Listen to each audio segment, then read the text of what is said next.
ঈদের পর ঢাকায় ফেরার পাশাপাশি অনেকে ছেড়েও যাচ্ছেন রাজধানী। বাস ও ট্রেন কাউন্টারগুলোতে ঘরমুখো মানুষ।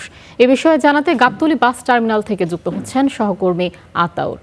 আতাউর, নিশ্চয় শুনতে পাচ্ছেন আজ ঈদের তৃতীয় দিন, ঈদ মোবারক আপনাকে।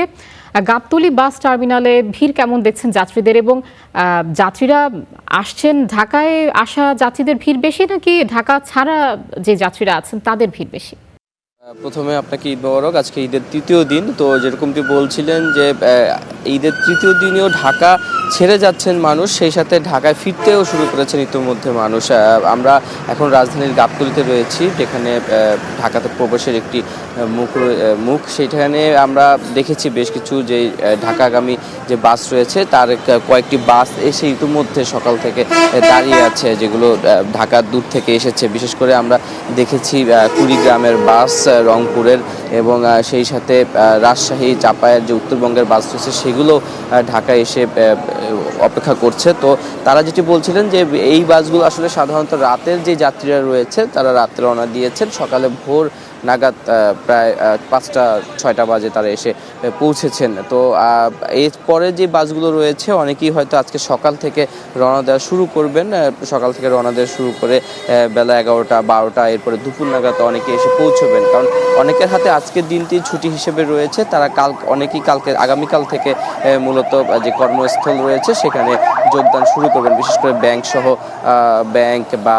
জরুরি যে সেবাগুলো রয়েছে সেই জরুরি সেবার আওতায় যেসব প্রতিষ্ঠান রয়েছে সেখানেই অনেকে আসলে আগামীকালকে থেকে কর্মস্থলে যোগদান কাজ শুরু করবেন। তো এই কারণে আজকে অনেকে এই ছুটির দিনটি রয়েছে, এই ছুটির দিনটিতেই ঢাকায় ফিরে আসছেন। তো আমরা এই ঈদের সরকারি 7 দিন এবং 5 দিন যে ছুটি রয়েছিল সেই ছুটির অনেকে, কেউ হয়তো 2 দিন আগে গিয়েছেন, কেউ 2 দিন পরে গিয়েছেন। তো যারা আগে গিয়েছেন সেই আগের যে মানুষ রয়েছে রাজধানী বাসিন্দারা, তারা মূলত ঢাকায় ফিরতে শুরু করেছেন। এছাড়া আমরা দেখেছি আজকে ঈদের তৃতীয় দিনও কিন্তু ঢাকা ছাড়ছেন বেশ কিছু মানুষ। অনেকেই সকাল থেকে বাস স্ট্যান্ডগুলোতে আসতে শুরু করেছেন এবং তারা তাদের যেই বাড়ি রয়েছে সেই গ্রামে ফিরছেন। তো অনেকে তাদের যেই বক্তব্য ছিল যে তারা ঈদের মধ্যে অনেকে ছোট ছোট ক্ষুদ্র ব্যবসায়ী রয়েছেন যারা ঈদ কেন্দ্রিক কিছু ব্যবসা করে থাকেন। তো এবং অনেকে চাকরিজীবী ছিলেন যারা ঈদের দিন হয়তো ঈদের মধ্যে তাদের ডিউটি করতে হয়েছে, সেই ডিউটি শেষ করে তারা এখন ঈদের পরে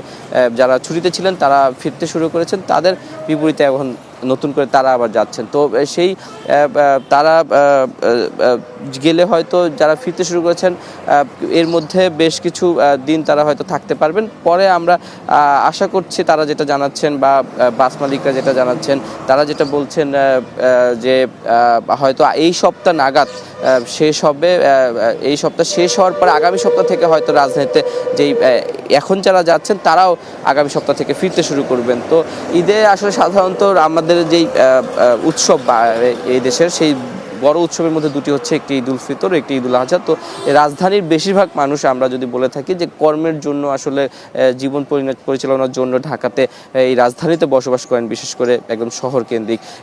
এর মধ্যে বেশিরভাগ মানুষই তারা যেই ঈদের ছুটি পান তারা তাদের যেই নিজ পরিবার রয়েছেন, আত্মীয় স্বজন রয়েছেন তাদের সাথে আসলে এই উৎসবটি কাটাতে এবং একটি দীর্ঘ সময় পরে বছরে এই দুটি ঈদেই আসলে তারা মূলত দীর্ঘ সময় ছুটি পান। এছাড়া অন্যান্য সময় আসলে সেইভাবে তাদের সাথে সময় দিতে পারেন না। তো তাদের সাথে আনন্দময় সময় কাটাতে, সবার সাথে আনন্দ খুশি ভাগ করে নিতে তারা এই ঈদে হচ্ছে নিজ গ্রামে কষ্ট করেই বাড়ি ফিরেন। আমরা এবার ঈদে দেখেছি বিভিন্ন জায়গায় রেল, লঞ্চ এবং সড়ক পথে, বিশেষ করে গতকালকে বড় অনেক একাধিক দুর্ঘটনা দেখা গেছে। তো এই ঈদে আসলে যা সড়ক পথে বলি, রেলপথ, যে প্রতিটি পথেই আসলে যাত্রীদের নিরাপত্তা এবং ভোগান্তি লক্ষ্য করা গেছে এবং প্রাণহানিও হয়েছে অনেক। তো সেই জায়গা থেকে এখন যারা ঢাকায় ফিরতে শুরু করেছেন, ঢাকায় ফিরছেন, বিশেষ করে আজকে থেকে যারা ঢাকায় ফিরছেন, তো তাদের আসলে ভোগান্তি কতটা হচ্ছে সেটা আমাদের জেলা প্রতিনিধি যারা রয়েছেন তারা তাদের সেই জায়গা থেকে জানাবেন। তবে নিরাপত্তা যে জায়গাটা, সড়কের প্রাণহানির যে সংখ্যা রয়েছে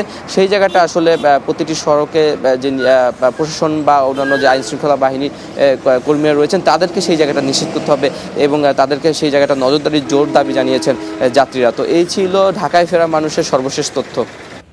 আতাউর, আপনাকে ধন্যবাদ।